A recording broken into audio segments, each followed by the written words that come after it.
Hey, this is a live agent call that I did from the no equity list. I called these two agents out for other substitutions that needed help, and I ended up locking these two deals up a few days after the initial phone conversation. And this just goes to show you that this list still works. This is definitely not scripted. It is a list that still works for my business. We ended up getting 3 deals out of it this week, and I hope this helps you out. And the metric is if you have 33 conversations, you get 1 deal. That's the metric. So if you have any deals that you're working on that you need help with, feel free to DM me on Instagram. My Instagram is down here below. Have a great day. Happy deal hunting. This is help you. Hey, this is Kevin's show. How's your day going, man? I'm doing good. Hey, You said Kevin? yeah, Kevin Cho. Nice to meet you. Nice to meet you. Hey, I was calling about the here. Okay. Hey, did Baron tell you I was gonna give you a call? Baron? Yes. No. No. Hey, so I'm his business partner, and he told me that you guys were your clients on that listing. You guys were looking to do some. What you guys had questions about us coming and taking over the mortgage payment? Well, I think he was. My understanding was he was going to put together a proposal, and I asked him if he could add maybe some pros or some talking points to the benefits of a subject to, because he seemed to be pretty high on it, and I'm not so high on it, and the seller's not either. But if it's a offer or proposal that puts money in her pocket after closing, I'm sure she would at least consider it. But the other subject to offers that we've gotten does not leave her with any money in her pocket after closing. She would owe money. Oh, so the other subject to offers that you guys have gotten from other investors, it puts the seller in a position where they have to come out of pocket, like regardless. Oh yeah. Okay. Yeah, they would owe money at closing. Do you is that like $5,000, $10,000? It was more than that. Okay, got it. Yeah. So obviously I don't know too much about the situation, but I imagine their homeowner just refinanced or they just bought the house where they owe too much, and you guys are trying to sell it outright. No, not at all. They don't owe too much at all. They're just selling to move out of state for new change in life. Perfect. Yeah. So I'm the person that sends out all the terms and why it benefits the seller. I just wanted to kind of give you a call because I wanted to make sure we are a good fit. Do you roughly have any ideas on what the interest rates are and the mortgage payment? Because we're going to be taking over the existing mortgage payment, so those information is needed. Yeah, I don't know what the payments are, and I don't know what our current interest rate is. Perfect. No worries. But considering it's 2 years ago, it's probably pretty good. Yeah. And so your question is how does it benefit the seller? So it does benefit the seller because in subject to transactions where we come in and take over the payment, we can put the sellers in a situation where when we close, we can maybe put a couple grand in their pocket, and obviously your commission being covered. And because for us, we're not really looking to buy the house. We're really buying the interest. Yeah, not only to rent it out, but we're looking to buy the interest rate that's already on there. So we're buying the interest rate, not the house. So which is reason why we are willing to overpay. So like right now, we just closed on a house where the homeowner just bought the house probably 2.5 years ago, and they were like in a situation where they didn't have much equity. So we gave the homeowner $2,500, paid the full commission, and then we took over 2.7% interest rate, which benefits us because now what's the going rate, like 8.2 or something? Right. So that's how it benefits everybody. Obviously, the mortgage is going to stay in the seller's name, so there might be a little hesitancy there. Yeah. That is one of the concerns, and I think I shared with Baron is that number one, the other offers we've gotten, would be a negative proposition for her, and then second to that was the subject to part of it where that buyer defaulted down the road at any point, and then she now gets the house back. Yeah. She's still liable for that original mortgage. Right, right, right. Yeah, I mean, if you guys do end up getting the house back, which would be the best kind of scenario, because obviously, if let's just say maybe 2 years down the road, we default on the payment, you guys get the house back while we pay the last 2 years of mortgage pay down. We Yeah. probably have done some renovation to it, and then we're gonna cover your commission, and we're gonna put a little bit of seller's cash in the seller's pocket, which she gets to keep. So, Yeah. I mean, I actually have sellers that goes back. I have a house that I bought 3 years ago, same exact way, and the homeowner texted me about 2 months ago saying, "Hey, can you default on my payment because when I sold you the house, I owed $200,000 on the mortgage, and now the house is worth 425. So she wants the house back. So she wants me to default." Yeah. Yeah, no, I see that there's some upside to it. Like I said, to Baron, that if you put together a proposal that makes sense, I'll gladly review it with her.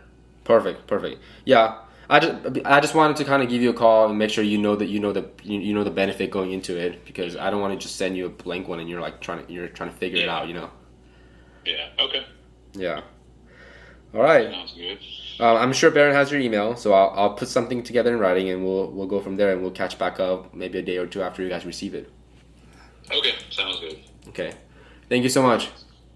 Okay. Bye. So here's a good line that I like to use, or that I use just on this phone call is, "Hey, the listing agent goes, okay, well, the worst case scenario is you guys default and the homeowner gets the house back, but then what I do is I flip the switch, say, well, actually that's the best case scenario, because if we do default, the homeowner gets the house back. We probably have we may have we paid the mortgage for the last 2 years. We probably did some renovation to the house, and then we give her a little bit of money on when we close. So technically, your worst case scenario is your best case scenario, and then I add on top of it why it's a good scenario, because I literally say, and this is a third party story, right? Hey, I literally have a house that I bought the exact same way about 3 years ago, and when I took over the mortgage payment, it was they owed $200,000, and now that 3 years later the house appreciated and the house is worth 450. The homeowner is texting me if I can default on the mortgage payment, so she can take the house back, right? So now he's like, oh, this is the best thing for my client, right? So third party stories after third party stories, and this is why you have to understand is you just have to have these third party stories lined up. Like that third party story of me, homeowner wanting to take the house back, texting me, like I already had that memorized. Like I had that memorized a long while back. So when it came time for me to use it, I can just pull it out right off the bat like that. Yeah. Hey, this is right. Yes, sir. Hey man, I was calling about the here in Crystal, here in Yes, Texas. sir. Yeah. Yes, Hey sir. man, I long story, but I'm moving from California for family. I'm moving from California, and I'm looking to settle somewhere in Corpus Christi area or Mm-hmm. Houston area, and I just wanted to kind of get your feedback on, because I'm looking to probably move anytime in the next month or two, and Okay. I wanted to kind of get your feedback, because I can probably buy a house under like 350,000. So I just wanted to Okay. give you a call and to see what you think about this, your listing specifically. I mean, honestly, it's a great listing. It's a redone home. He actually bought the property, and then he's had it for like 2 years, I believe. And then he actually wanted his girlfriend wanted something else, so he bought a new property. So now he has these two sitting. Well, he has a new mortgage loan, then he has the existing loan. So it's actually a great property. So it's just kind of like there's been a lot of traction coming in. We just haven't had any offers in, to tell you the truth. Oh, really? Yes, sir. I'm surprised. It's a beautiful Yeah, house. I'm surprised too. Oh no, it really is. And I was hoping to sell it as when I listed it. An offer came in, then they backed out. They had cold feet. The buyers, I think they said they had some financial issues, so I said, "Oh, fair enough." So that's kind of where we're at right now, man. But it's actually a very nice property, so it's still kind of sitting there. Yeah. So the homeowner just bought the house about 2 years ago, and Yeah. you guys are just, trying. Yeah. He doesn't want to have a second mortgage out there. He wants to sell it, but obviously, I mean, I had it at 230. I was trying to be aggressive with it. I came down to 320, I believe it's at right now. That's kind of the bare minimum of what he can take on it just to break even. because he owes a little bit more than that. I mean, probably a little bit less than that, but just off real estate fees and real estate agent fees and stuff like that, just to break him even. So, like I said, we had an offer come in. They backed out. We didn't even get into inspection and stuff like that too as well. So it's a very, very nice home. It's just kind of weird for somebody to come in and snag it, you know? Yeah. That's so weird. Like, especially here in Texas, like things just fly off the market. I would imagine. Dude. Yeah, 100%. I've had some listen to. I listened to it for a day. It flew off very fast. But it's kind of just depends on the individual who's buying the property and their kind of cup of tea, you know. Yeah. I mean, I'm not a huge time flipper, but I'm a real estate professional like yourself, but I more flip. And, Yes. Here in Houston, and things just fly off the shelf. And I imagine Corpus Christi would be the same scenario, but that's alarming. Yeah. Yes, sir. Maybe I should stop. Maybe I should stop flipping. Who knows? Okay, yeah, you never know. Flipping's good though. Make a good buck in that too for sure. Eventually, one day I'll jump into that realm. But as of right now, real estate is where I'm at as far as representing buyers and sellers. I love it. Yeah, stay in your lane. You Yes, yeah, always. for sure. Yes, sir. Um, Let me know, man. Like if you want to just have any other questions or ever put an offer on the house, yeah, it's been sitting there for like about a month now, maybe 45 days. So. Okay, quick question for you before so the 320 that you guys have it listed for, that's just about the lowest that the seller would take, because I imagine they have a mortgage that they got to pay off, and your commission. The mortgage to pay off, he's paying off my real estate fees, and then honestly at that price he's probably gonna walk away I think he'll walk away like maybe $5,000 in his pocket after everything's paid off for him. Okay. Anything lower, he's gonna be in a hole, and that's the thing I don't want him to get at. But I wanted to sell it really quickly so he doesn't have two notes, you know. Oh, did he already buy a second house? Yeah, he already did. So we bought a second house already. Okay. So he bought a second house. That's the issue. So he had this house. He makes a lot of money, but he bought a nice house that's almost $500,000. So he obviously gonna have to pay that note starting next month. But the goal was to sell this one before. Like I said, he hasn't sold yet. So. Okay. Wow. Yes, sir. Wow. Okay.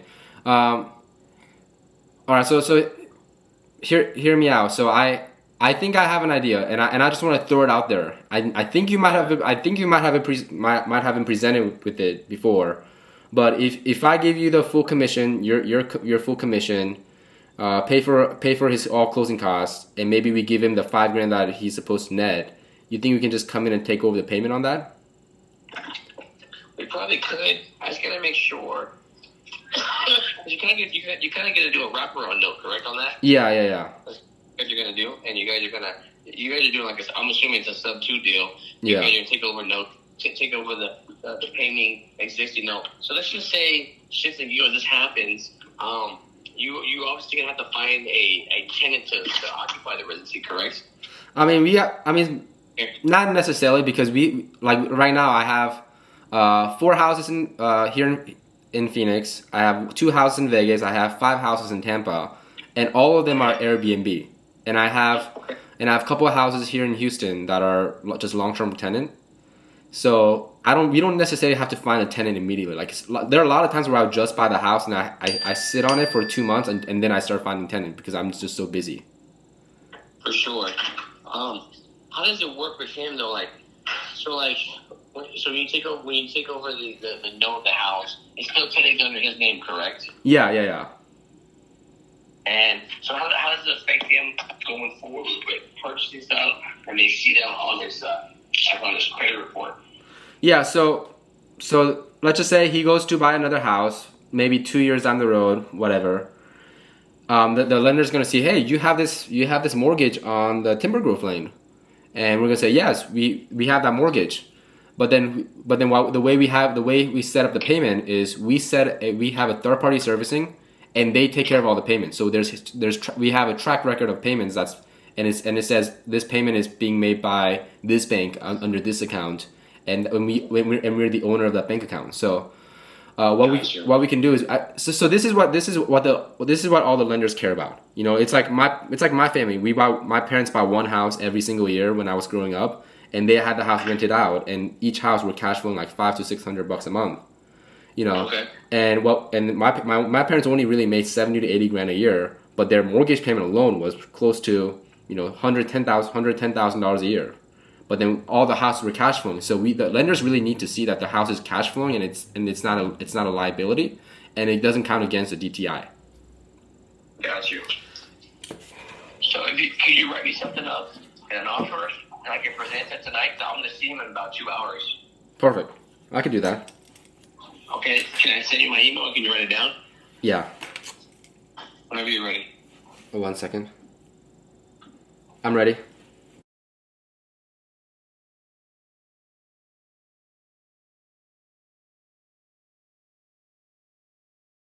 At gmail.com. Yes, sir. Let's get this done. Okay. Yeah, I'll send something over in writing. Okay. And then obviously before we you know, we're gonna have to have some sort of inspection so we know we're not buying a burnt down house. You know. Yeah, for sure. And then we'll get the ball rolling. Sounds good. All right. Let's do it. Appreciate you, Arnold. Talk soon. Yes, sir. Be safe. Bye-bye. Bye. So that was a great phone call. I think the agent was ready to go. Obviously, the way I pitched is a bit more confident, so it comes off that way. I think there are other Sub-2 students that offered it, but maybe, I don't know. He already knew what Sub-2 was. He was like, oh, the wraparound? Yeah, the wraparound. Because the realtor language and the Sub-2 investor language is a little bit different. In this case, what we'll do is we will send a full on offer, and we'll get it accepted because, you know, the benefit, the situation that the seller is in is they already have 2 mortgage payments, and like I said in the previous videos, most homeowners are not capable of making 2 mortgage payments. You know, like I could probably do it for a few months, but I wouldn't really want to. And he has a mortgage payment coming up next month, right? So like typically when you buy a house, when you first buy a house, your mortgage payment is due in 45 days. So he probably bought the house about 2 weeks ago, which sounds about right. And then he has his first mortgage payment due in December. And now he's really on a time crunch, which is the reason why there's more motivation and more pain, easier to close the deal. So that's the deal. So we'll send out a full on offer. And honestly, at this point, I don't even think the objection is, you know, the DTI. The seller probably doesn't even give a crap. So the only thing we need to verify is we got to make sure this is a good interest rate, and then the homeowner makes $5,000, and then the realtor makes 2.5% commission, and then we'll rock and roll, and we'll probably assign this to somebody else for make 10 to 15 grand assignment fee. So overall, good call. Good job, Aaron. Hope you enjoyed this video. Before you go, comment down below what your favorite part about this video was. I would love to get some feedback. Thank you, everybody.